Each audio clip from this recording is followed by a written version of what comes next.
He invitado al estudio al conocido abogado Abelardo de la Espriella, quien actualmente lidera una campaña para eliminar información de Internet que afecta la reputación de una persona, una marca o una empresa. Hemos visto que a través de los medios de comunicación, en las distintas páginas web que se tienen, en los distintos portales como Facebook, como Twitter, hoy en día la gente quiere opinar, quiere expresarse, lo cual es muy válido, pero vemos que el lenguaje es demasiado agresivo, inclusive muchas veces se insultan, calumnian a la gente.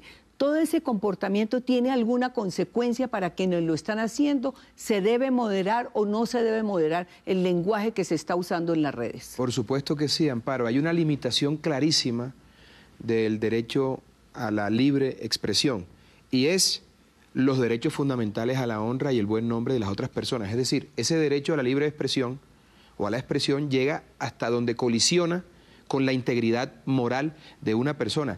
Y por supuesto que tiene consecuencias jurídicas. El hecho de que se hagan afirmaciones calumniosas o injuriosas a través de las redes sociales no implica que la persona pueda salir indemne de esa situación, que quien incurre en esa conducta pueda salir indemne.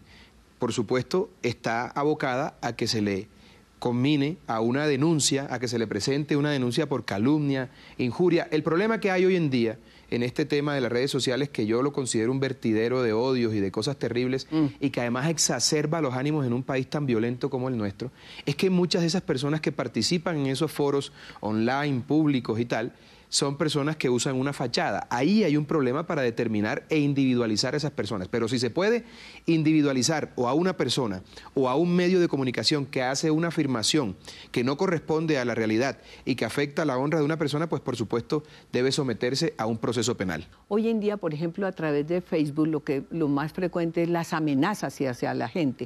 Es decir, muchos televidentes, inclusive a través de las páginas de Facebook del canal, amenazan al presentador, amenazan al jugador o amenazan a determinadas personas. Eso realmente tiene unas consecuencias. Amparo, yo creo que las redes sociales no solamente son un vertidero de odio, sino que también tienen la facultad de desnudar el psicópata que mucha gente lleva por dentro. Porque probablemente si no estuvieran amparados en un nombre falso, en una cuenta espuria, no dirían las locuras que dicen. Pero aun cuando no quieran cometerlas, el solo hecho de amenazar por amenazar constituye un delito. Como un delito es también señalar de prostituta a una persona, a una mujer, o señalar de narcotraficante a un hombre que no tiene nada que ver con ese tema, también esa persona incurriría en los delitos de injuria y calumnia, que además se agravan si esa información es reproducida por un medio de comunicación.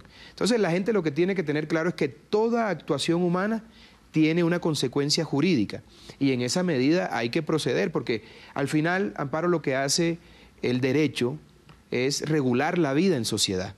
Vemos, por ejemplo, que en Twitter se difunden muchísimas noticias falsas de que generalmente todos están atacando, especialmente por los políticos que suelen indilgarle a otras personas cosas que no han hecho. Es decir, eso también tiene que tener alguna consecuencia y se debe evitar.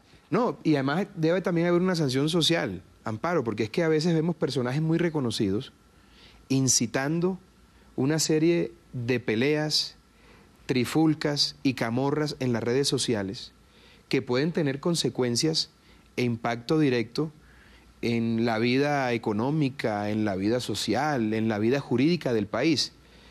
Probablemente en esos casos sea difícil determinar hasta dónde hay responsabilidad jurídica, pero sí debe haber una sanción social.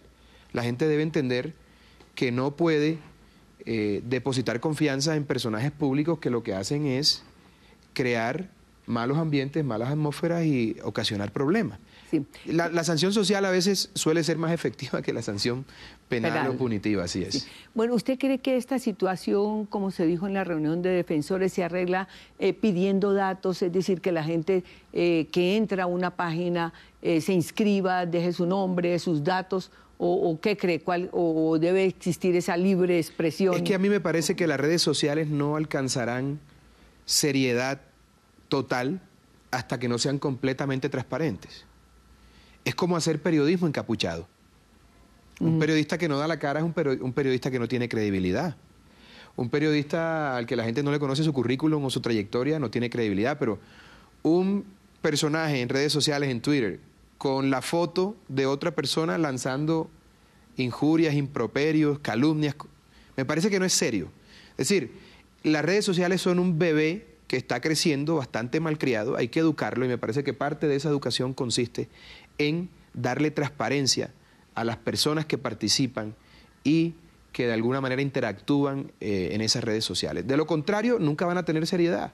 Y así, por supuesto, cada quien puede responder por lo que dice. Bueno, doctor de la Espriella, muchísimas gracias por hacernos un panorama acerca de las consecuencias que se tienen en el momento de opinar en las redes sociales y de qué forma hacerlo. Muchas gracias. Muchas gracias por la invitación, Amparo.